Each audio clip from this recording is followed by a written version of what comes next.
Kalau kita tidak mulai sekarang untuk mempraktekannya, saudara akan kecewa dan saudara akan menyesal. Saudara akan mau minta kembali, waktu ini sudah terlambat. Pada waktu 2 minggu yang lalu kami berdoa di Ungaran, dan kami berdoa dan Tuhan pesan khusus untuk tahun 91. Tuhan berkata, tahun 91 tidak tambah enak, dan kita terus terang boleh berbicara fakta.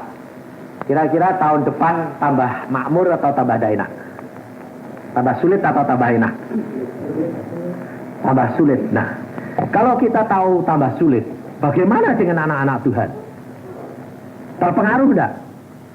Harusnya tidak. Dan salah. Tambah sulit, tambah enak. Loh, betul enggak? Burung Raja Wali itu kapan bisa naik tinggi? Anginnya badai atau anginnya kecil-kecil? Sepoi-sepoi, badai. Nah, saudara kalau ada badai tambah seneng atau tambah susah? Nah, ini loh, cara berpikir begini ini kayak orang gila. Makanya saya kerap kali bilang, saya tidak bisa ngerti itu. Ini anak-anak Tuhan kok bingung, saya bilang. Tuhan bilang, karena dia tak ngerti kamu. Maka dari itu, saudara, kalau kita perhatikan, tahun depan tidak tambah enak. Masalah dunia ini tambah rumit, keuangan tambah rumit, dan juga Tuhan berkata, banyak bejana-bejana anak-anak Tuhan pecah. Karena apa? Kekeringan. Maka dari itu, kalau saudara tidak isi penuh-penuh bejana hatimu dengan pikiranmu, dengan firman Tuhan, penuh-penuh air hidup ini, tidak tahan kamu. Pasti pecah. Berantakan. Dan kalau sudah pecah berantakan, warga berantakan, kecewa, nolak Yesus, masuk mana? Neraka. Kekal selama-lamanya, sengsara. Maka dari itu lebih baik kita dididik Tuhan di sini daripada besok masuk neraka, betul tidak? Nah, ada seorang perempuan, dia pernah murtad. Lalu dia berkata gini, Tuhan buat aku supaya jangan murtad. Lalu Tuhan berkata, oke, kamu minta ya, oke, aku bawa kamu supaya kamu ngalami. Dibawa kemana? Ke neraka. Di sana disuruh tinggal di neraka berapa? 40 hari, 40 malam. Dibawa Tuhan ke sana, dicemplungi neraka. Lalu di sana dia lihat sesuai dengan Alkitab. Daging ini lepas sedikit demi sedikit. Digerogoti ulat. Dan ulatnya tidak mati dibakar. Dan penderitaan luar biasa di sana. Dan dia berkata sama Tuhan, dia bilang, Tuhan, aku suruh ngalami. Iya. Semua ini, iya. Panasnya api, neraka, penderitaan daging ini disayat-sayat, lalu busuk, lalu dimakan ulat, lalu dihajar oleh setan, disiksa oleh setan. Alami. Tuhan berkata, nah, gak kuat Tuhan, aku gak mau ngalami kayak begini. Tuhan bilang apa? Sebab kalau kamu tidak ngalami sekarang, besok kamu ngalami selama-lamanya. Lebih enak 40 hari atau enak selama-lamanya? Lumayan 40 hari toh. Iya enggak? Sebab dengan penderitaan seperti itu, dia tidak akan lupa. Di waktu dia dikembalikan ke dalam dunia, dia memberitahukan suaminya, Pak, bertobat. Aku dulu yang ngalami. Suaminya pun tidak bisa percaya. Karena apa? Belum ngalami. Nah, saudara kalau dididik Tuhan, itu ucapkan syukur. Karena harus ngalami di sini sementara, tidak selama-lamanya. Maka dari itu, saudara, kita harus benar-benar kita cari Tuhan dan benar-benar isi. Karena tahun depan ini tambah lama tambah sulit, dan padang gurun dan padang pasir tambah panas. Binatang apa yang kuat di padang pasir? Hah? Unta. Kenapa kok unta? Unta itu ada dua kelebihannya. Satu, kalau dia pas ada air, dia minum, sebanyak-banyaknya disimpan. Yang kedua apa? Dia ini tidak pernah menyuruh orang naik ke punggungnya dengan tangga. Ada unta yang tidak mau menundukkan diri, tuannya naik. Kalau dia tahu tuannya mau naik, dia tekuk lutut, tuannya naik. Dua perkara ini yang menyebabkan dia tahan di dalam padang pasir. Dengan meminum banyak air, sebanyak-banyaknya air hidup ini. Lalu yang kedua apa? Membiarkan tuannya yang mengendalikan, mengarahkan dia. Sehingga dia tidak tersesat, rendah hati. Hanya dengan firman, saudara nanti kuat tahan dengan padang pasir. Karena coba lihat di dalam Yohanes 7 ayat 37 berkata apa? Yohanes 7 ayat 37 sampai dengan ayat 39. Ini perhatikan dan saudara harus benar-benar masukkan banyak-banyak. Kalau tidak, engkau pasti kekeringan dan pecah bejanam. Yohanes 7 ayat 37 mulai. Dan pada hari terakhir, yaitu pada puncak perayaan itu, Yesus berdiri dan berseru, barang siapa haus, baiklah ia datang kepadaku dan minum. Barang siapa percaya kepadaku, seperti yang dikatakan oleh kitab suci, dari dalam hatinya akan mengalir aliran-aliran air hidup. Yang dimaksudkannya ialah roh yang akan diterima oleh mereka yang percaya kepadanya. Kalau saudara percaya firman Allah sesuai dengan isi kitab, sebagian atau seluruhnya? Nah, seluruhnya. Lah saudara ini sudah baca seluruhnya belum? Lah ini masalahnya. Lah lalu yang kamu percayai yang mana? Jadi percayamu ini dari Kejadian sampai Wahyu atau sebagian? Harusnya seluruh, tapi karena belum baca jadi sebagian. Nah ini rugimu. Lah kalau sebagian-sebagian, kira-kira dipasangnya sumber air hidup ini sebagian atau semua? Loh, lah kalau dipasang sebagian bisa ngocor enggak? Tadi mandine dek barengan itu. Airnya keluar semua atau sedikit-sedikit? Kenapa keluar sedikit? Sebab engkau tidak nampung, betul? Saya nampung. Sebelum pada mandi semua, belum dipakai lah. Airnya masih ngocor keras, tampung dulu di bucket, di bak-baknya. Habis itu berhenti, yang lain mandi. Saya tidak butuh air, saya sudah punya. Kita kerap kali tidak menyadari, saudara, bahwa kehidupan kekristenan di dalam dunia ini tidak rombongan. Tapi saudara senangnya apa? Kok bareng-bareng sih Pak? Ya, iman itu iman rombongan. Sebabnya apa? Kalau bareng-bareng itu rasanya dikuatkan nih loh. Padahal masuk surga itu tidak rombongan. Jalannya sempit. Yang jalannya lebar itu masuk neraka, rombongan. Loh saudara ini sudah tahu. Coba bayangin, kalau nanti kamu masuk ke surga, istri anakmu di mana? Tidak ada. Bayangin saudara. Dan mereka berteriak-teriak luar biasa di dalam penderitaan. Firman Tuhan berkata bahwa segala perkara ini dimulai dari satu orang. Nah, coba kita lihat di dalam Yehezkiel pasal yang ke-22. Yerusalem itu adalah kota yang dipilih oleh Allah. Kota yang diberkati, kota yang dipilih, di mana Allah mendirikan bait Allah dan tabut Allah ada di Yerusalem. Tetapi mengapa Yerusalem akhirnya dihancurkan? Karena dia memberontak terhadap Tuhan. Nah, pada waktu terjadi pemberontakan, nah demikian juga di dalam kehidupan keluarga saudara dan saya. Kita menjadi anak-anak Tuhan, keluarga kita ini disenangi Tuhan. Tuhan itu paling rindu keluarga yang bahagia. Karena apa? Karena Tuhan ini belum kesampaian.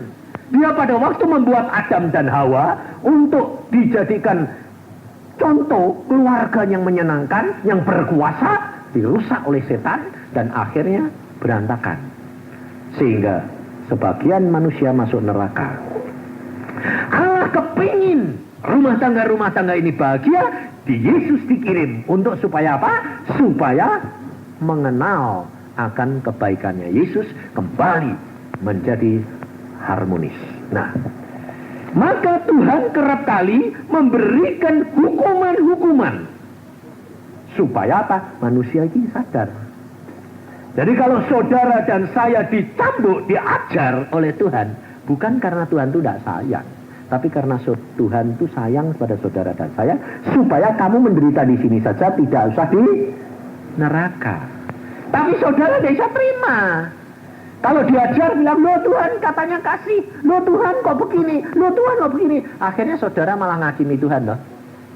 Saudara tidak malah ketulungan, malah dibiarkan menderita terus. Kalau engkau menyenangkan hatinya Tuhan, pasti diberkati dong. Pasti. Apapun yang terjadi dalam dirimu, ucapkan syukur, periksa diri. Salahmu apa? Pendidikan Tuhan. Baik, itu proses. Terima kasih Tuhan, engkau sayang saya. Kira-kira kalau bapak-bapak ini ngajar anaknya nakal, udah ajar. Tapi kalau setelah diajar nangis terus dia datang kepada kamu, bilang, Papa, ampuni aku, maafkan Pak, aku yang salah. Hatimu luluh enggak? Hah? Langsung kamu sediain double enggak hadiahnya? Butuh apa? Betul enggak?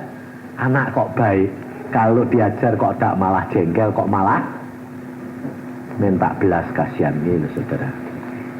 Kita harus belajar dari firman Tuhan. Sebab apa? Allah berkata, ini tanggung jawab saudara sebagai laki-laki. Di dalam Yehezkiel pasal 22 ini, coba ayat yang 29 mulai dan 30 engkau pegang.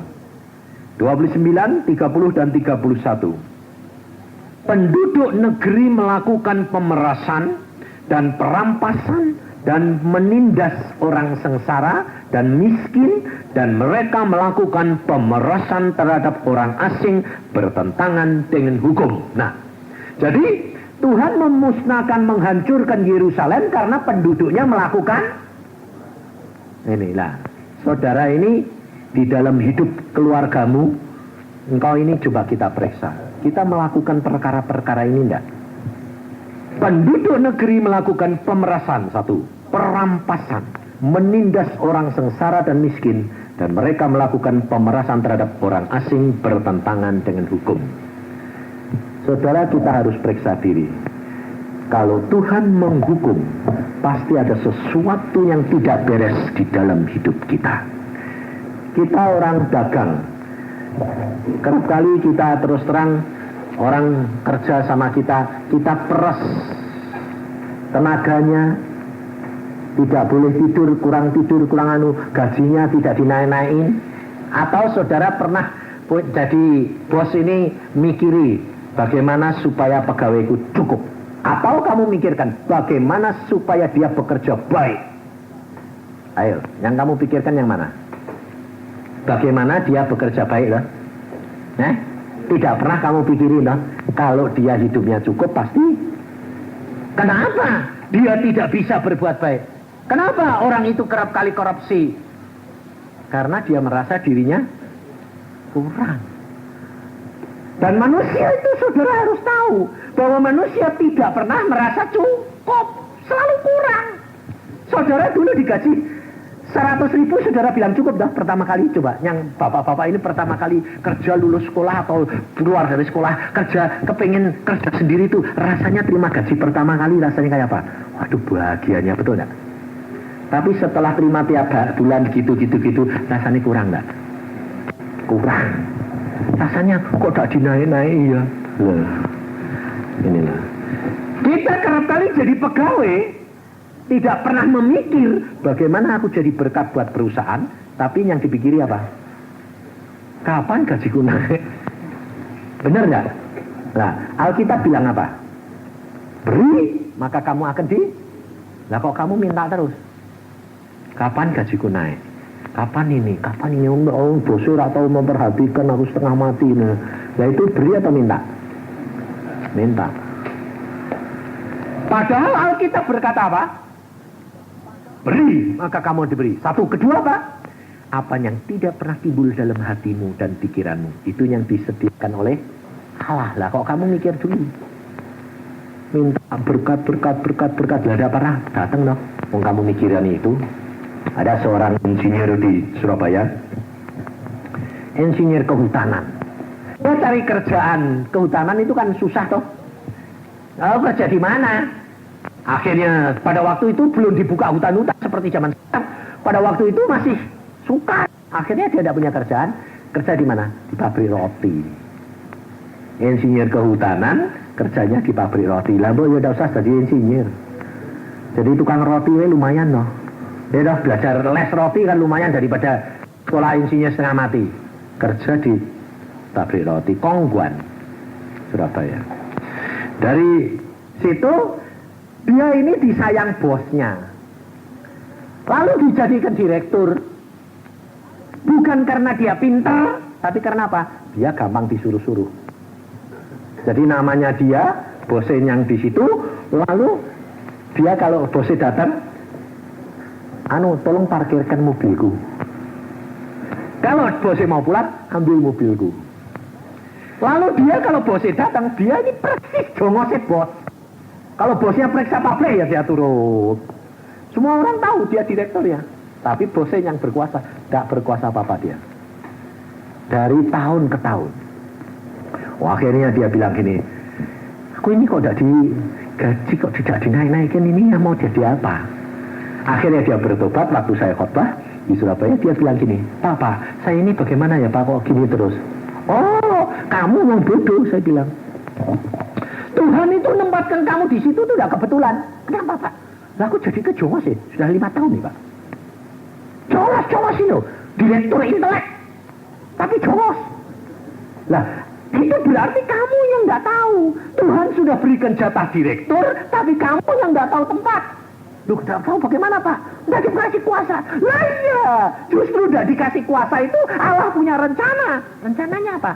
Kamu itu kan direktur, masuk keluar pabrik, orang bikin roti, resepnya apa? Kan kamu boleh lihat. Boleh enggak? Loh, direktur kok? Boleh enggak? Boleh. Lah kok kamu nggak gunain? Iya Pak, kok bodoh ya. Jadi rencana Tuhan, kamu masuk dari mulai pegawai tukang sapu sampai produksi, sampai pemasaran semua. Pelajari roti ini. Allah punya rencana dalam hidupmu. Oh, kalau gitu saya nggak boleh keluar. Jangan keluar sebelum selesai. Akhirnya dia nurut. Jadi dia bosnya datang tuh dia gembira. Melayani, dia bilang, kamu kok sekarang gembira? Iya. Melayani bos gembira. Padahal dia masuk keluar tuh mempelajari semua. Oh, rencananya Tuhan tuh gini ya. Tunggu sampai waktunya Tuhan. Setelah dipelajari lagi 2 tahun, dia bilang, wah. Lalu sama bosnya dia dikirim ke Jepang. Suruh belajar roti. Lalu juga. Setelah pulang, diangkat lagi, tetap jadikan jongos. Tambah bingung dia. Loh Pak, sudah dipelajari sana, jadi jongos lagi Pak. Gak apa-apa, Tuhan punya rencana. Apa yang terjadi? Dia pada waktu Tuhan berkata, cukup, sekarang waktunya untuk pindah. Bosnya malah jengkel sama dia. Kamu di sini tidak ada kerjaan, lebih baik saya membayarin orang yang bayarannya murah daripada kamu mahal-mahal tapi jadi congos. Dia mesem, dia bilang, nah terus bagaimana Pak? Kalau kamu mau keluar, dia bilang, waduh ini waktunya, puji Tuhan. Ada pabrik di Jakarta bangkrut, pabrik roti, dibeli orang kaya, cari direktur. Lalu datang ke Surabaya, ketemu sama dia. Kamu kerja di mana? Oh, saya di Kongguan. Berapa tahun? 8 tahun. Wah, udah pengalaman kamu ya? Ya lumayan. Bagaimana kalau bikin pabrik saya? Digaji berapa Pak? Ya 1,5 juta. Padahal di sana gaji 406 tahun tidak naik. Digaji jadi 1,5 juta. Dia bilang, oke Pak, memang di sini ya saya mau keluar. Ya sudah, sana minta Dia bilang, bos, saya tak keluar bulan depan. Kamu makan apa? Ya makan nasi dong bos. Siapa yang mau terima kamu, wong direktur kayak Jongos? Ya tunggu saja, Tuhan tuh punya kuasa. Sebab bosnya ini Gunung Kawian, dia Tuhan. Jadi dia tidak pernah bisa komplit. Sebab yang satu ini Gunung Kawi, yang satu Tuhan, tidak bisa toh. Akhirnya dia dibawa ke Jakarta. Dia ngelola pabrik itu, saudara tahu, dia setengah mati, dia berdoa luar biasa, dia bilang Tuhan pimpin, Tuhan pimpin, Tuhan pimpin. Apa terjadi? Tahun pertama rugi 600 juta. Tuhan, aku ini sudah doa, aku minta pimpinan, lah kok rugi 600 kok juta, lah aku ini dipecat. Akhirnya dia maju ke bosnya, dia bilang, bos, maaf, tahun ini kita rugi berapa? 600 juta. Bosnya mesem, tidak apa-apa, sudah baik. Bengong dah. Malah gajinya dinaikin 500.000. Dia bilang, bos, jangan bawa naik, aku malu. Gak apa-apa, supaya kerjamu lebih hebat. Rugi 600 juta, bosnya masih mesem. Gak apa-apa, biasa. Tahun kedua dilola, rugi 300 juta. Maju lagi, bos. Aduh, maaf, bos. Rugi lagi 300 juta. Sudah baik. Dari 600 jadi 300. Sudah baik. Tahun ketiga, 0. Nggak untung, nggak rugi. Bosnya bilang, bagus. Gajimu sekarang 2,5 juta. Habis itu saudara tahu, bosnya berkata, Lola, saya beri kamu wewenang, lakukan apa saja. Saudara tahu apa terjadi? Ada satu mesin itu sudah 15 tahun, mesin roti yang sudah diimport oleh perusahaan 15 tahun ditaruh di luar, tidak pernah dikerjakan. Dan akhirnya perusahaan itu dibeli sama perusahaan lain, mesin itu jadi besi tua. Lalu yang beli ini tawarin mesin itu kepada direktur ini, direktur Jongos ini. Tolong dong mesinku, itu loh, besi tua itu beli oh. Kamu kan roti. Berapa? 100 juta. Ada, mau? Kalau boleh 50 juta saya beli. Belum ngomong sama bosnya, dia sudah baik, sudah ngitung 50 juta. Sebab dia hitung, AC-nya saja sudah 50 juta. Saru-saru tidak mungkin, mau ini pabrik. Dari sana mestinya bungkusnya kan hebat. Tapi karena ini kebanjiran ya, karatan dia bilang, udahlah untung-untungan bos. Ya sudah beli. Saudara tahu, setelah diangkut, dari sana nyetel. Ada insinyurnya yang bisa nyetel. Terus dia berdoa, Tuhan, ini sudah dibeli, tidak ada mesinnya, ini bagaimana? Ada seorang insinyur dan seorang teknik yang dia cari kerjaan, dia jengkel sama perusahaan roti yang lain, dia keluar, dia marah-marah, dia mau pergi ke dukun, ketemu dia dimakan. Dia bilang, kamu bagaimana kabarnya? Kok sudah lama kita tidak pernah ketemu? Kamu kan kerja di pabrik ini. Saya mau keluar, saya mau ke dukun, saya mau matiin bosnya itu, gini. Lalu dia bilang, kamu tidak boleh gitu.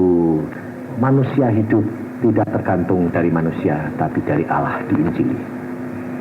Kamu ikut aku saja. Dia terima Yesus, dia ikut. Nanti saya mintakan kendaraan, rumah, kamu ikut saya. Oke deh, oke. Bosnya negur dia. Ini orang belum tahu kerjaannya kok sudah mau kasih mobil, kasih rumah ini apa-apaan. Loh, bos, Anda percaya enggak sama saya? Kalau kamu percaya ya saya lakukan, kalau enggak ya sudah, kamu jangan turut gini dong. Saya yang setengah mati, sudah janji kok. Ya sudah, saya kerjain. Saudara tahu, orang ini diajak lihat mesin, dia bilang, loh, ini kan mesin yang aku pasang. Di Indonesia cuma ada 2. Yang satu itu punya pabrik yang saya lola, yang satu ini mesin ini. Ini tidak ada petunjuknya, tidak ada apa-apa. Bukan masalah, aku dulu matang kok. Aku tutup mata aja bisa, aku sudah pintar perkara ini. Jadi mesin ini disetel sama dia, jadi saudara. Waktu itu dia bilang sama bosnya, bos, coba kamu tanya ke Jerman mesin seperti ini berapa? 5 miliar. Dia beli cuma 50 juta, harganya 5 miliar. Saudara, yang nemu siapa? Loh, yang menemukan si Direktur Jongos, yang milik siapa? Bosnya. Tapi dia anak Tuhan yang luar biasa, yang direktur ini. Orang lain bilang, kenapa enggak kamu beli sendiri? Kamu bikin pabrik sendiri loh. 50 juta kan kamu punya. Dia bilang, aku ditaruh Tuhan di sana. Aku harus jadi berkat buat mereka. Bisa punya pikiran kayak gitu? Coba renung. Kira-kira kalau direkturnya kamu makan sendiri tak? Ayo, jujur. Kesempatan. Ya dah, kerap kali saudara, hati kita, pikiran kita ini tidak tulus di hadapan Tuhan. Dan apa terjadi? Tuhan menggerakkan hati bosnya. Bikin pabrik satu lagi, kamu tetap direkturnya. Gajimu sekarang 5 juta. Tuhan sanggup enggak mengubahkan segala perkara? Tapi engkau tidak boleh membatasi Allahmu dengan caramu sendiri. Saudara tahu, kehidupan kekristenan kita kerap kali apa? Kita dibatasi dengan apa? Pikiran kita. Allah kita masukkan dalam pikiran kita sehingga Allah tidak bisa bekerja karena engkau batasi sendiri. Kita biarkan Allah yang bertindak, kita biarkan Allah yang berjuang untuk kita, maka kita akan selalu berhasil. Karena firman Tuhan sudah berkata, kita harus melakukan firman Tuhan. Lakukan. Apa yang Tuhan tuntut? Ayat 30. Yeskiel 22 ayat 30. Allah yang berbicara. Aku, kata Tuhan, aku mencari di tengah-tengah mereka seorang yang hendak mendirikan tembok atau mempertahankan negeri itu di hadapanku supaya jangan kumusnahkan, tetapi aku tidak menemuinya. Tuhan mencari berapa orang? Satu. Jadi kalau satu rumah tangga ada satu orang yang mempertahankan keluarganya di hadapan Allah, dimusnahkan enggak? Dihancurkan enggak? Siapa orangnya? Sekarang saya tanya, siapa orangnya? Oh, dia ngomong gampang enak. Yesus. Yesus di surga sekarang. Yang kamu pertahankan negeri ini, rumah tanggamu ini di mana? Di dunia. Siapa yang harus mempertahankan? Kamu. Tapi kerap kali laki-laki ini punya kelemahan. Pak, saya ini enggak, kalau membaca enggak kuat, bisa ngerti Pak. Sembahyang enggak kuat lama Pak. Istriku kuat Pak. Saudara kalau punya kelemahan, kenapa enggak kamu berikan pada istrimu yang punya kelebihan? Hargai dia. Berikan pemenang. Jangan gini. Mas, segala-gala kamu yang kerjakan itu, tapi yang memutuskan saya. Itu bukan itu caranya. Saudara harus begini. Kamu punya kelebihan itu, oke, aku beri wewenang kepada kamu. Kamu berdoa, kamu mempertahankan kota ini supaya di hadapan Allah kita diberkati, saudara. Jadi kelemahan suami ditutup oleh istri, loh. Tapi kalau saudara punya kelebihan itu, engkau yang harus bertindak. Seperti di dalam keluarga saya yang harus mempertahankan di hadapan Tuhan. Karena apa? Tuhan berkata, kau yang harus menghadap kepadaku setiap saat. Pertahankan. Seperti di dalam keluarga saya yang harus mempertahankan di hadapan Tuhan. Karena apa? Tuhan berkata, kau yang harus menghadap kepadaku setiap saat. Pertahankan. Karena firman Tuhan berkata apa? Di dalam Kisah Rasul, kita lihat di dalam Kisah Rasul pasal yang ke-16 ayat yang ke-31. Percayalah kepada Tuhan Yesus Kristus dan engkau akan selamat, engkau dan seisi rumahmu. Bagaimana senangnya saudara kalau engkau yang menjadi mempertahankan rumah tanggamu dan nanti kumpul di dalam kerajaan surga. Dan Yesus sudah berkata, kerajaan surga ada di antara kamu. Jadi mulainya di mana? Di dunia. Jadi saudara ini harus mulai di sini.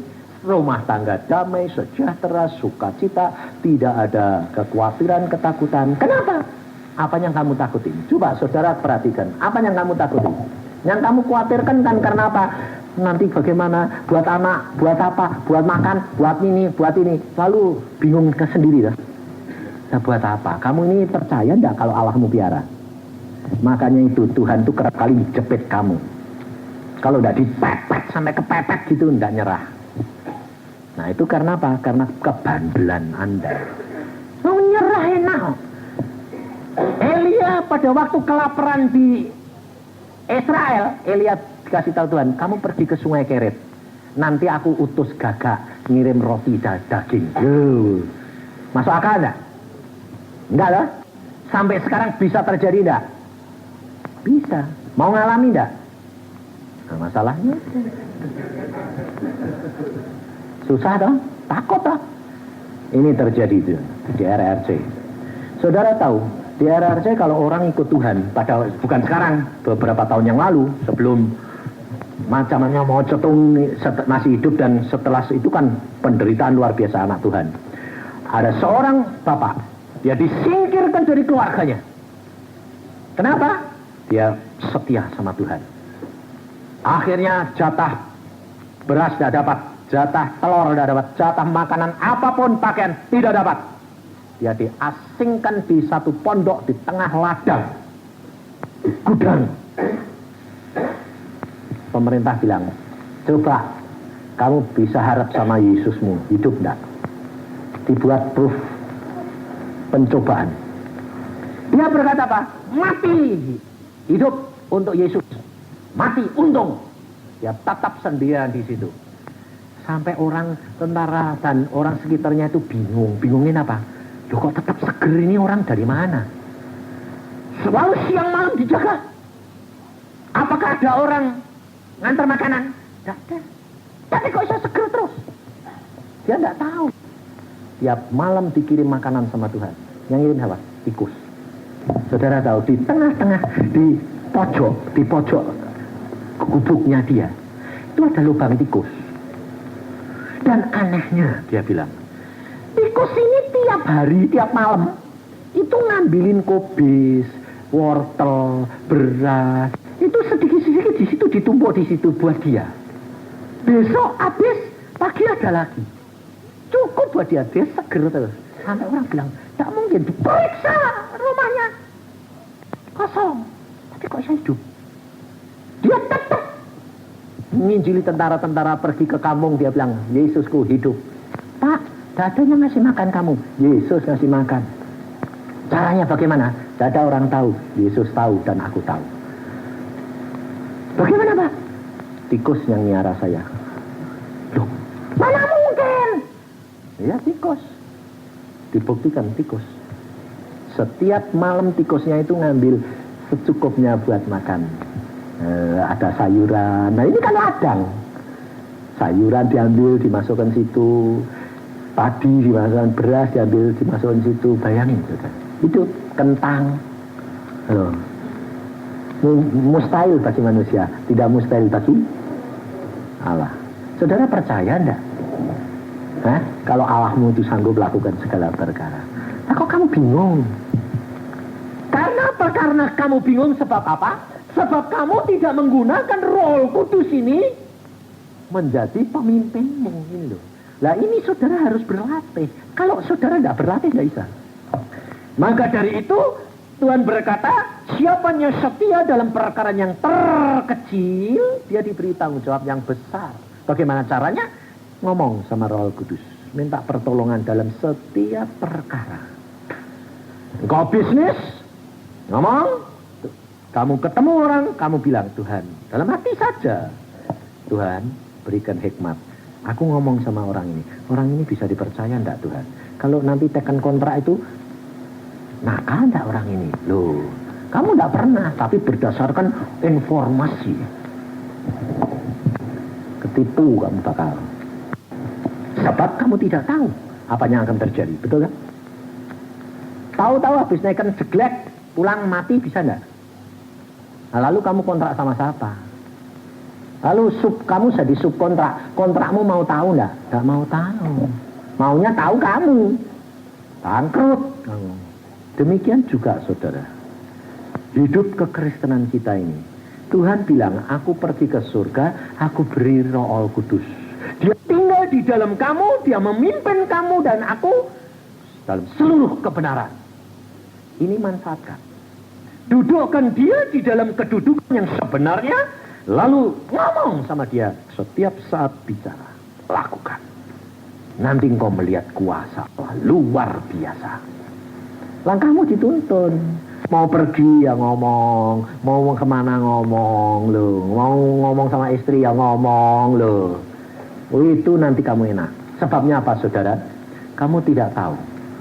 Anak-anak kita kalau masih kecil gampang nurut, tapi juga kalau sudah nanti mulai dewasa, watak perangaimu dan watak perangai istrimu ada di dalam anak, muncul semuanya. Yang kelihatan anak kecil itu baik, bagus, waktu remaja nakalnya luar biasa. Nah, berontak, tidak bisa diatur, pulang larut malam, mulai ganja, mulai kumpul sama orang-orang, menunjukkan kemampuannya. Nah, itu. Ini ada satu keluarga, dia anak Tuhan yang baik, dia bingung sampean. Anak yang dulunya umur 6-7 tahun itu cinta Tuhan, baca Alkitab, berdoa, sekarang 18 tahun, nakalnya luar biasa. Tidak hanya nakal biasa, nakalnya luar biasa. Pakai pisau, main tusuk, kelahi, ganja, minuman keras, perempuan. Bayangin sampai dia bilang, Tuhan, aku udah bisa ngerti. Lalu pada waktu saya berkata, Tuhan, ini kok bisa muncul gini, bagaimana sih Tuhan? Tuhan bilang apa? Lah kan turunan.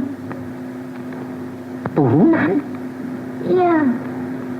Kan nenek moyangnya ini nurunkan ini, watak ini, watak ibunya, watak bapaknya, watak neneknya ini. Betul kan? Numpuk di tempat satu anak ini. Muncul semuanya saudara. Bapak ibunya sampai tobat. Saya bilang apa? Karena kamu salah, kamu kendalikan anak melalui pikiranmu. Kenapa kamu tidak pakai Roh Kudus? Bekerja sama mendatangkan kebaikan bagi orang yang mengasihi dia. Bagaimana caranya? Gini, anak itu serahkan Tuhan, dia mau pergi kemana, jangan mau pikirin. Nanti minum, nanti ini. Wah, sudah. Kalau kamu kepikiran, berarti kamu khawatir, berarti kamu kurang percaya, Roh Kudus tidak bisa kerja. Kamu akan menderita, tidak bisa tidur terus. Akhirnya dia bilang, oke, berani tidak mematikan dirimu? Serahkan Yesus, dia anak Tuhan. Dia mau pergi, tidak pulang semalam, saudara. Besoknya dia bilang apa? Mama diantar temannya, kenapa? Aku muntah-muntah luar biasa karena minum. Saya janji mah, mulai ini aku tak mau minum. Berhenti sendiri, selesai, satu. Karena dia dirasanya kalah terus. Lalu dia minum ganja supaya jadi teler, supaya jadi berani. Aneh enggak?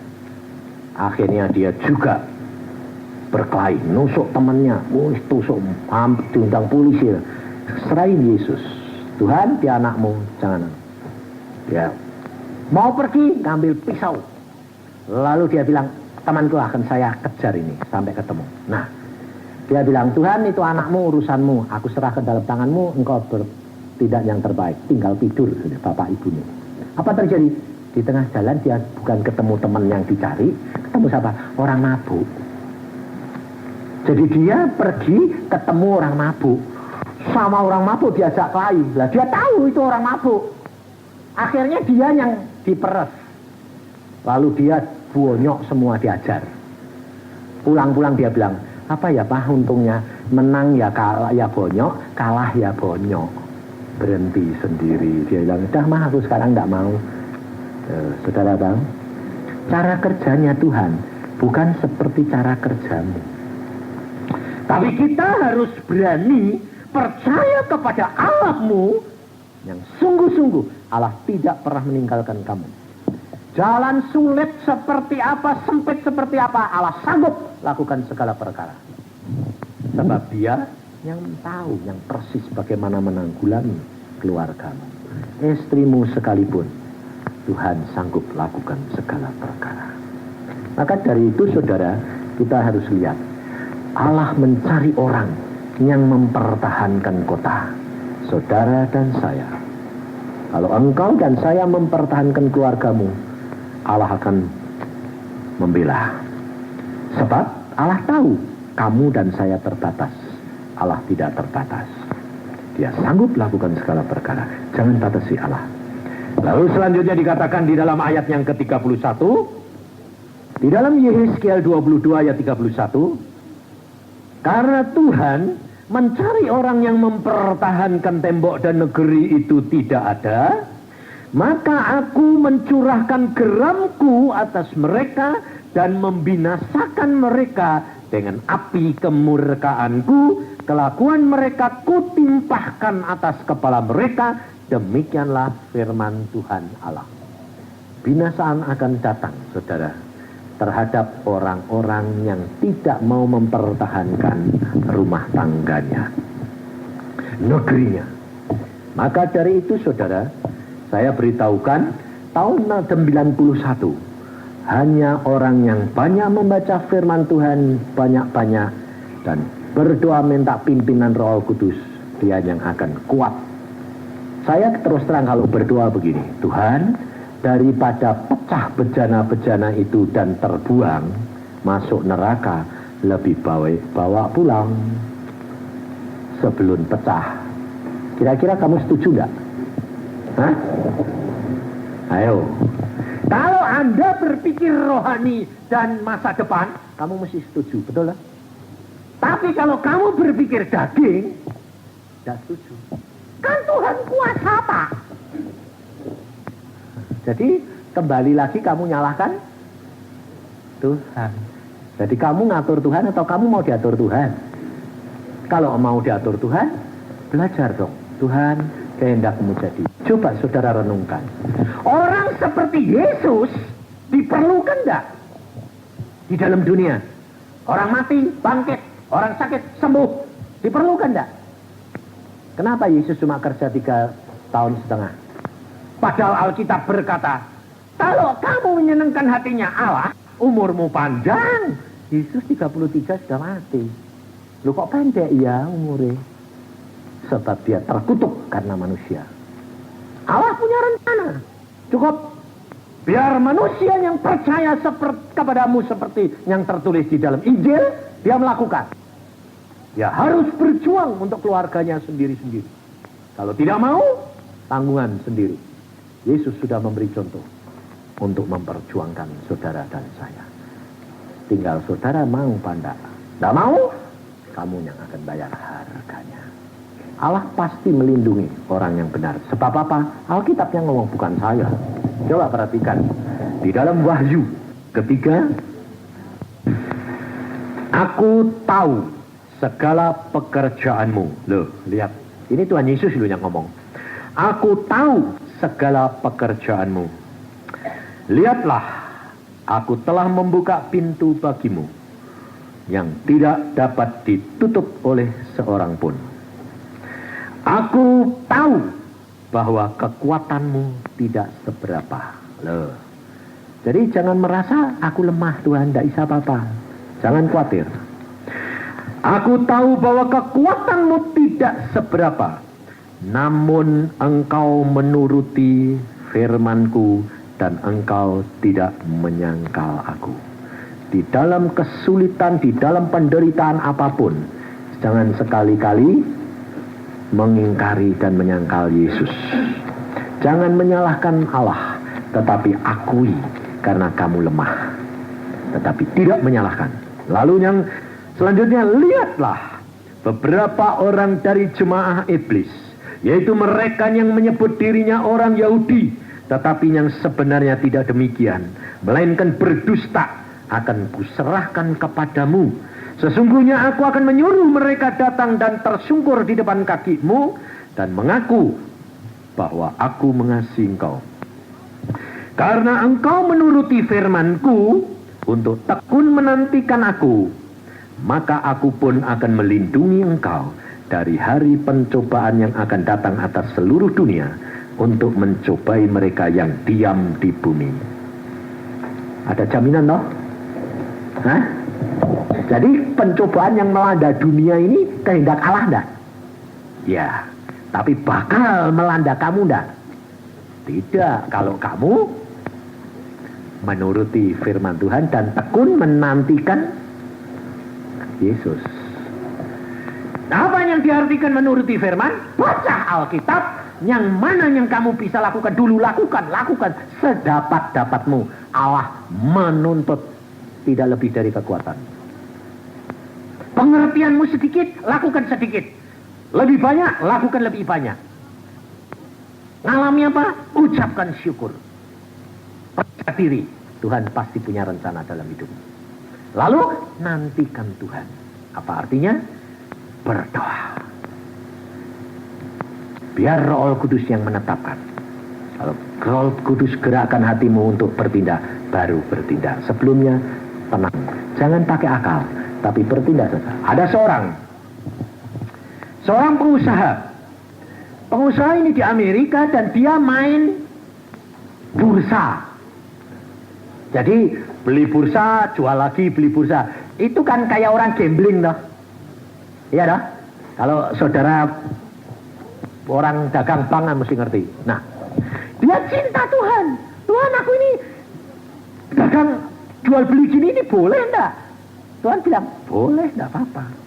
Wah, kalau boleh, ini bagaimana caranya? Nah, tergantung kamu. Kalau kamu menggantung aku, tunggu aku, ya aku nanti yang nuntun kamu. Oh ya, oke deh. Wah, luar biasa. Dia bersaksi, mulai dia bertobat, sampai sekarang pun tak pernah rugi. Untung terus. Tambah gede. Kenapa? Dia tidak tergesa-gesa. Kalau ada orang jual bursa, biarpun diturunkan harganya sampai rendah sekalipun, dia berdoa dulu. Dia berkata, oke, menurut perhitungan, menurut informasi, menurut akalku, ini menguntungkan. Pasti. Tapi tunggu 3 hari. Dia selalu begitu. Tunggu 3 hari. Lupa, besok itu sudah berubah. Bursa ini bisa lonjak, bisa turun. Tidak apa-apa, tidak peduli. Saya tidak mau. Saya mesti tunggu. Akhirnya dia doa, Tuhan, menurut ini, menurut informasi ini, untung Tuhan. Tapi menurut engkau bagaimana? Hari pertama tidak dijawab, orangnya sudah datang lagi. Bagaimana Pak? Besok berdoa, belum dijawab, santai, dia bilang. Hari ketiga Tuhan bilang, jangan beli. Dia bilang, maaf, tidak beli. Pak, bodoh Pak, ini untungnya gede. Memang secara akal, tapi saya tidak mau. Kenapa? Bosku berkata tidak. Orang tidak bisa ngerti. Tapi kan dia bilang, loh, Bapak punya bos? Iya, dia yang punya duit. Aku ini kan cuma bendaharanya. Siapa Pak? Tidak usah kamu tahu. Tapi bosku bilang, tidak beli, tidak. Apa terjadi saudara? Sebulan kemudian bursa itu anjlok, habis, ludes. Dan dia bilang, Tuhan hebat. Lalu pada waktu bursa Tuhan mengatakan menurut perhitungan bahwa itu bakal bangkrut. Karena pabrik-pabrik sudah terancam semua. Waduh, ditawarin harga murah sekali. Waduh. Lalu dia berkata, Tuhan beli enggak? Tuhan bilang, beli. Ini mau bangkrut Tuhan. Enggak apa-apa, beli. Beli. Naik tinggi, luar biasa. Dia bilang, hebat Yesus ya. Kalau suruh jual-jual, suruh tahan-tahan. Nunggu waktunya Tuhan. Pimpinan Roh Kudus. Di Indonesia ada satu saudara. Anak gadis. Dia kerja di Jakarta, di kedutaan. Dulu kerja di kedutaan Filipina. Dan dia disuruh main bursa. Dan dia jadi pimpinan. Dia sarjana ekonomi. Dia mepet sama Tuhan. Dia dengar firman Tuhan. Dia bilang, oh kalau gitu saya mau kerja sama Roh Kudus saja. Apalagi yang kerja sama orang. Wah, akhirnya dia asal ada ini, ada transaksi, ada apa tuh, dia mesti bilang apa? Sebentar Pak, saya mau naik ke loteng. Ngapain? Sembahyang. Dia punya kamar sendiri. Tuhan, boleh. Saudara tahu, menang terus untung terus sampai akhirnya dia mau dikirim ke Filipina, suruh belajar lagi, dibiayai, dia apakan, minta apa saja diberikan. Gajinya jutaan. Lalu sampai sama bosnya bilang, kamu tak kasih kuasa sekarang, tentukan sendiri jalan. Akhirnya dia berdoa, Tuhan, aku ini terus jadi kacung, ini dimanfaatkan Tuhan. Baiknya bagaimana? Tuhan berkata, pulang. Sekarang dia tinggal di Jawa Timur. Pulang. Dan dia tidak mau, dia bilang, aku mau berjalan menurut Engkau, aku sudah ngalami, dan aku mau menikmati bersama dengan Engkau. Yang sederhana, tetapi yang menyenangkan hatimu. Tidak deg-degan terus Tuhan. Lalu sudah, padahal ditawarin miliar. Tapi dia berkata, semuanya kosong. Dan aku mau hidup bersama dengan Yesus. Sekarang dia mengerjakan perusahaan bapaknya. Perusahaan biasa dikerjakan dengan biasa, dengan pimpinan Tuhan. Tuhan berkati luar biasa. Saudara, yang penting hati yang tulus, menyenangkan hati Allah. Uang berkelimpahan tidak menjamin engkau bahagia. Sebab kadang-kadang uang kebanyakan malah bingung, menyebabkan kamu tidak bisa tidur. Ya dah? Coba direnungkan. Tidak hanya tidak bisa tidur, mata ini susah, hati, pikiran ini, nafsu, hormon yang melonjak ini berbahaya. Kadang-kadang uang ada, tinggal fasilitas ada. Ya dah? Ini teman saya sendiri, saudara, makan sama saya. Orang tua keluar dari restoran, dideketi perempuan pakai baby band, buka bagasi. Aneh enggak? Mobilnya itu persis bisa di sebelah. Ini perempuan buka bagasi. Pak, ayo kita pergi. Nah, dia bilang, loh itu loh Pak Yusak, loh, yang ditawari kan kamu, bukan saya. Iya, dia tahu Pak saya siapa. Pak Yusak tidak dikenal. Iya, yang ditawarin kamu. Ya, tuh lihat, buka baby band, buka bagasi, duit, buka segala. Dia bilang, Pak, ayo kita pergi Pak. Bapak tidak usah apa-apa, saya sudah punya segala-galanya. Bayangin saudara. Saya bilang, loh, terus model gitu bilang, kalau sudah nanti kecantol, genten aku yang diporotin. Tapi pertama umpan dulu. Bayangin. Sampai saya bilang, ini modelnya gini. Iya, perempuan-perempuan modelnya gini sekarang. Pergi sendiri, pakai baby band sendiri, ngongkosi sendiri, cari mangsa. Tapi kok ya tahu siapa bos-bos itu siapa? Tidak. Makanya punya uang banyak, terancam enggak? Hah? Bukan terancam sama orang didor, sama ini loh, hawa-hawa ini loh repot.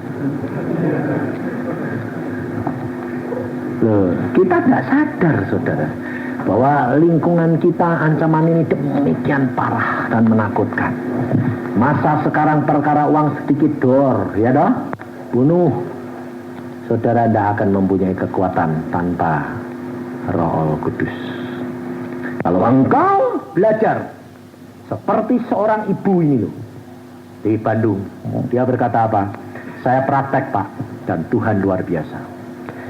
Saya pergi Bridgestone sama anak kecil saya. Biasanya anak kecil saya itu selalu tinggal di rumah sama pembantu. Hari ini anak saya rewel, ingin ikut. Saya bilang, kalau ikut sembahyang yang benar, mau turut, duduk diem. Ya Mas, duduk diem. Dia sedang pergi, pembantunya di rumah. Pencoleng, bukan pencoleng, penjahat gede, lari masuk rumah dia. Pembantunya dikejar sama pisau. Pembantunya ini sudah dipelajarkan, kalau ada apa-apa, biarpun kamu agamanya lain, minta tolong Yesus. Yesus itu sanggup lakukan segala perkara. Masuk dalam diri pembantunya. Pembantunya dikejar, residivis ini penjahat gede, mau ditusuk. Dia bilang, Yesus tolong. Dia lari ke atas loteng. Si penjahat ini naik tangga, ngelorot jatuh sendiri. Pada waktu dia berteriak, Yesus tolong, Penjahat ini lemes. Dia bilang, kok aneh, aku ini punya kekebalan. Pisau saja tubuhku tidak mempan. Disebut nama Yesus kok tulangku jadi kayak daging, melorot, sampai jalan tidak kuat, merangkak, saudara. Merangkak masuk mana? Masuk kamar mandi. Kenapa? Karena dikejar massa. Kamar mandinya, pintunya sedang rusak, jadi bisa ditutup, tidak bisa dibuka, tidak ada handle-nya. Tutup jebret, dia duduk di kamar mandi, basah, tidak punya kekuatan untuk berdiri, lemes habis. Waktu polisi datang, waktu massa datang, dicari tidak ketemu. Lalu pembantunya, mestinya di kamar mandi, Pak. Waktu didobrak, masih duduk di bawah. Lalu polisi bilang, oh kamu, sedang saya cari-cari kok ketemu di sini. Lalu dia bilang, heran, itu gadis kecil itu punya jimat apa? Saya kepengen itu. Kenapa? Dia cuma nebut nama Yesus. Kekebalanku hilang semuanya, rontok. Lalu pembantu bilang, Yesus itu Tuhannya nyonyahku. Hebat. Dan dia ngalami sendiri. Nyonyahnya pulang, dia cerita, untung nyonya sudah ngajari aku, kalau enggak aku mati. Ada apa? Oh, ada penjahat masuk sini. Saudara tahu, kalau engkau enggak ngalami sendiri, enggak akan percaya. Dengar tak? Oh ya, mau ngalami enggak? Bapak ini belum gedek-gedek, jangan Pak. Nah ini loh saudara, kekristenan kita itu kerap kali cuma dengar, tapi tidak berani alami. Kamu harus katakan, Tuhan ajar aku, buat aku mengalami sesuai dengan firman-Mu yang cocok untuk aku. Tidak usah kamu ngalami kayak genduk itu, pembantu itu, ya toh. Tapi kamu harus minta mengalami sesuai dengan apa yang kamu butuhkan. Sebab dengan begitu keiman percayamu akan ditingkatkan dan kamu akan mengenal Allahmu, bahwa Allahmu tidak pernah meninggalkan kamu piatu. Amin. Mari kita berdoa. Tuhan, firman-Mu sudah hamba sampaikan. Anak-anak-Mu sudah mendengar semuanya Tuhan. Dan Engkau lihat sekarang keluarganya masing-masing. Saudara, Engkau perhatikan keluargamu, baik istrimu, anak-anakmu, orang tuamu yang tinggal di dalam rumahmu. Sediakah engkau menjadi orang yang mempertahankan? Kalau engkau tidak bersedia, jangan. Tapi kalau engkau sedia, berdirilah. Di hadapan Allah kamu katakan, Tuhan, ini aku. Engkau pakai aku untuk dapat mempertahankan keluargaku, supaya keluargaku selamat di hadapan hadirat-Mu. Karena aku tidak menghendaki satu di antara keluargaku yang masuk neraka. Silakan.